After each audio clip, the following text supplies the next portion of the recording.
আসলে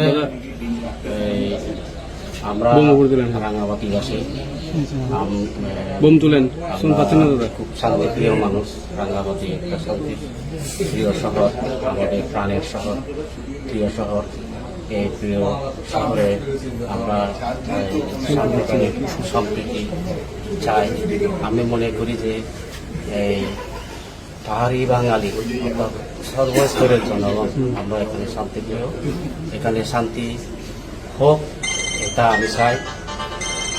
এই যে সাম্প্রতিক পরিস্থিতি, সাম্প্রতিক পরিস্থিতি নিয়ে আমি এবং আমাদের পার্টি খুব উদ্বিগ্ন, কারণ আমরা আমাদের পার্টি শান্তি চাই।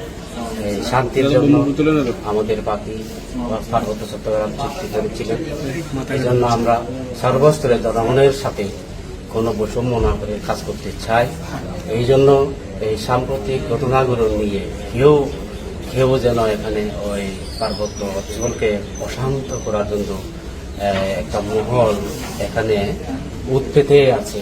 সেই মহলটা যে কোনোভাবে এই রাঙামাটি বলেন, খাগড়াছড়ি বলেন বা বান্দরবান বলেন, তিন পার্বত্য জেলা একটা অস্থিতিশীল পরিস্থিতি তৈরি করে তোলার চেষ্টা করছে বলে আমি মনে করি।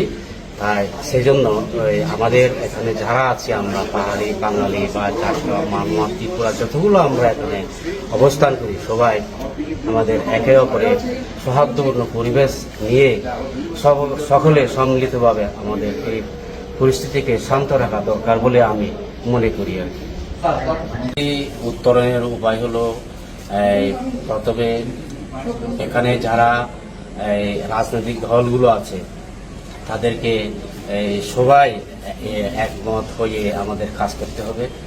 এবং আর এখানে যেটা বলতে চাই যে এখানে আসলে পুরোপুরি একটা শান্তি স্থাপিত হবে যখন পার্বত্য চট্টগ্রাম চুক্তি বাস্তবায়ন হবে।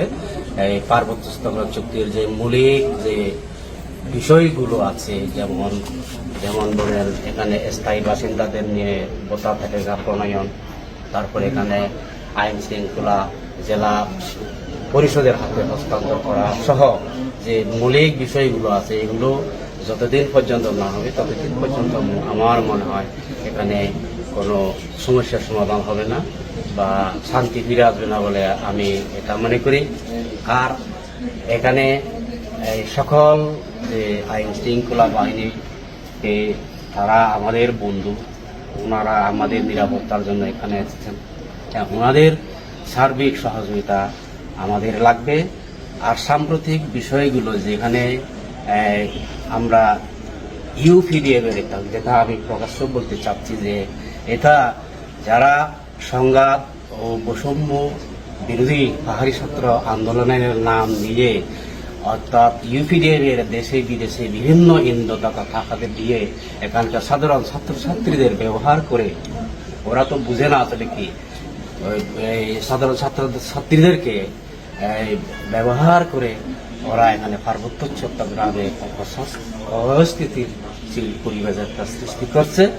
সেই জন্য আমরা এই পার্টির পক্ষ থেকে তীব্র নিন্দা জানাই। ওনাদের বোঝা উচিত যে পার্বত্য অঞ্চল সকলের, এখানে আমরা সকলে মিলেমিশে থাকতে চাই, শান্তিতে থাকতে চাই, এটা আমি বোঝাতে চাচ্ছি।